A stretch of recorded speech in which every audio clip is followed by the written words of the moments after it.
Hello from Columbus, Ohio. I'm Scott Foltz alongside Jason Dye. Those stories plus the War Eagle flies into Happy Valley, the Tide rolls into the swamp, and mixing the Irish with Boilermakers usually leads to a hard-hitting fight.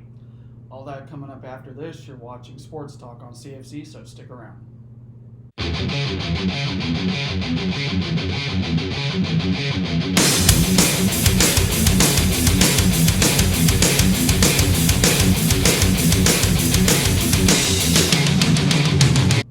We kick off week 3 with a look back at last week's games and review a few upsets along with our picks. Last week you picked the Hawkeyes to go over Iowa State, but you had a much closer score. Turnovers were the story of that game. Yes, absolutely. Yes, they were. Iowa just got the job done.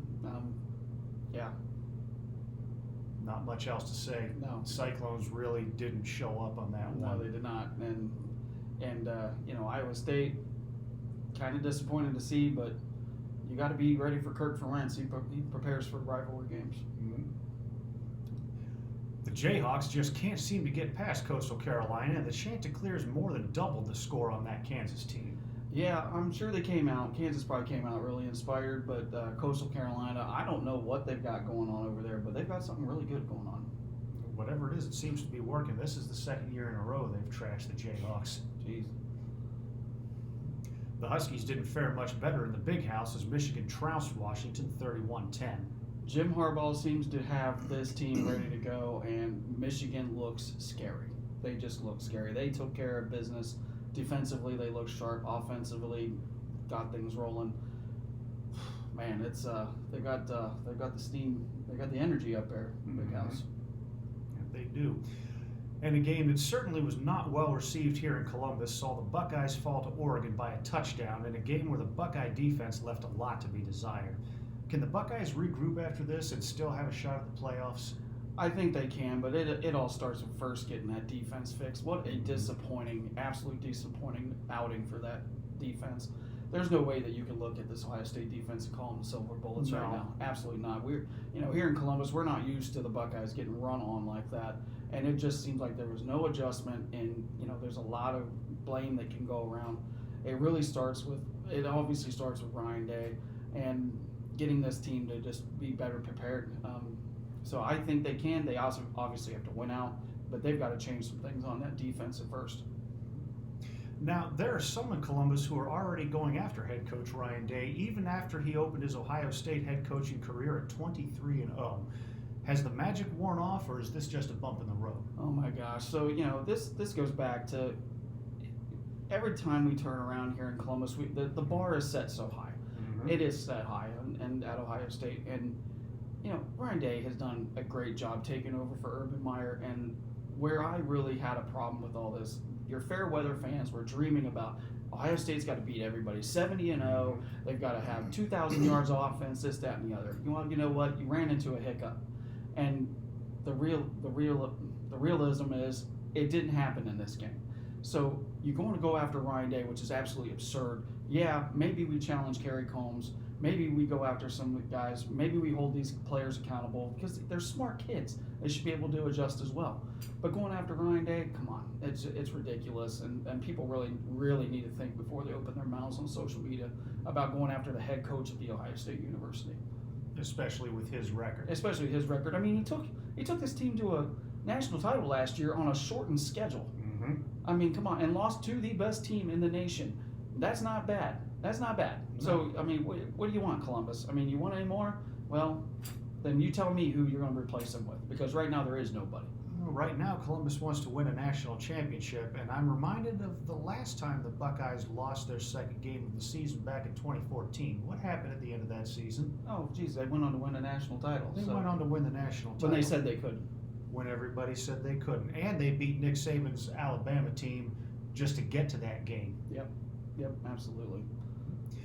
In some other upsets from week 2, the Stanford Cardinal went over USC in what proved to be the final straw for Trojans head coach Clay Helton. Yeah, and apparently this was a long time coming, and USC has been a prominent program through the years. Another one that's really just fallen off the map, and it's really time to see USC get somebody in there that's going to do the job right the first time and get them back to power. I want to see it. So do I. An in-state showdown in the Beehive State saw BYU take down Utah, the Cougars securing their first victory in the Holy War in 12 years. Yeah, and another healthy upset, honestly. I mean, you need to see this. It shouldn't be always the same teams winning. You've got to see this. It's good for the programs. Kids. It's good for the schools and recruiting. There's a whole lot of good that comes out of it. Yeah, it sucks for Utah, but it's fun to watch. So. And that's the magic of college football.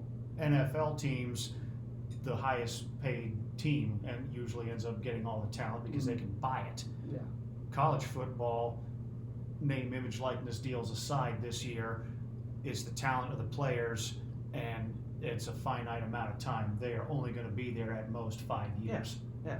So NFL, you can be there your entire career. that's why I love college football. It makes it fun. It's constantly changing. Yeah. It sucks for people who bet on these games, but pick smarter.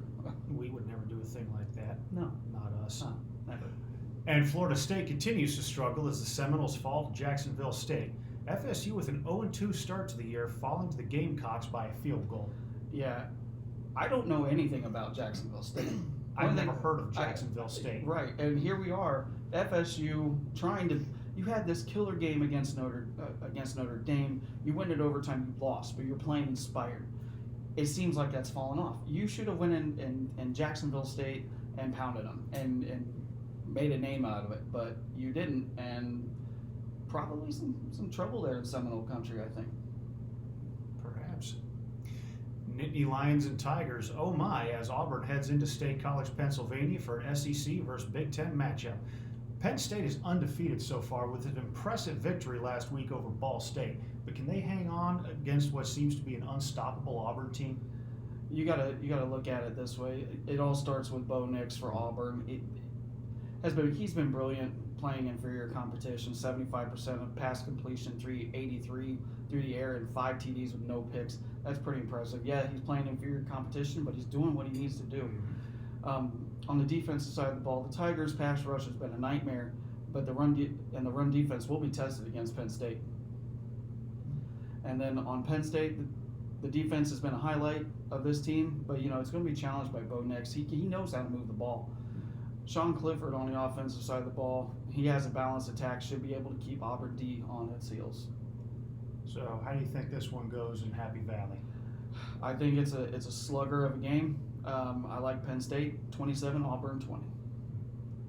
The defending national champions travel to Gainesville to take on an undefeated Florida Gators team that's starting to look like the powerhouse team of years past.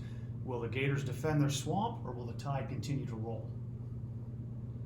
Well, Bryce Young has been outstanding so far, 71% completion, 571 yards for the year, 7 touchdowns, 0 picks, I believe. Alabama has to also, though, find a way to limit penalties.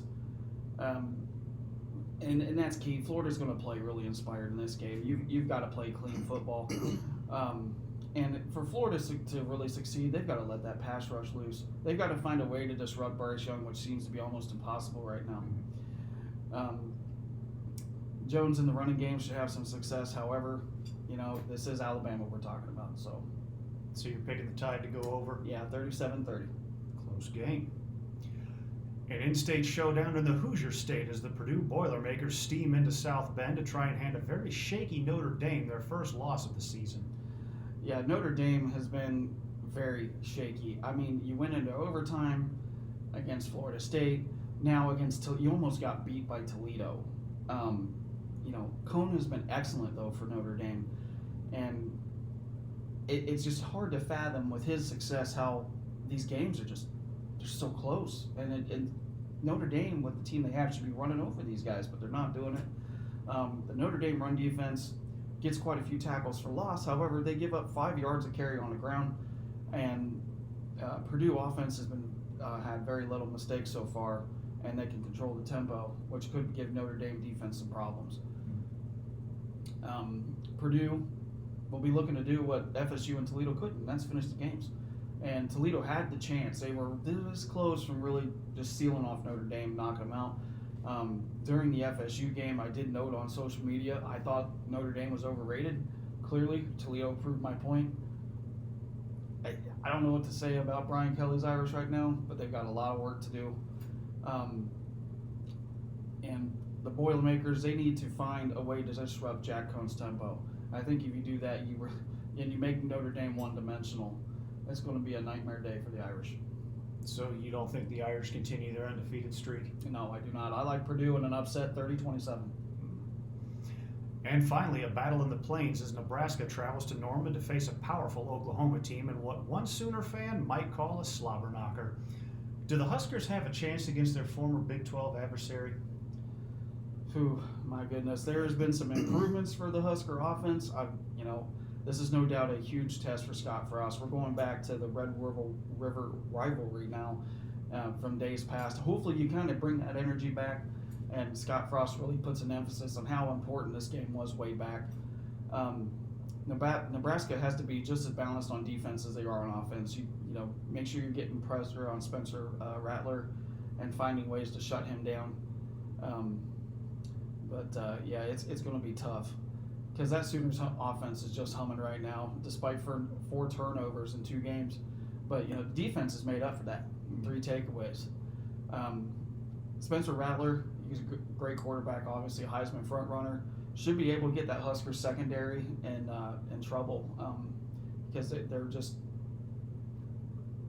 they're not bad, but they're not great either. And they make mistakes. They get passer interference calls and stuff like that. I think you might be able to pull off a lot of that. And Nebraska has just been terrible on third down defense this year too. The more time you give this Oklahoma offense on the field, the worse it's going to get for Nebraska. So how do you think this one's going? Oklahoma 45, Nebraska 23. Wide margin there. Sorry, Jesse. Love you, buddy. Get better.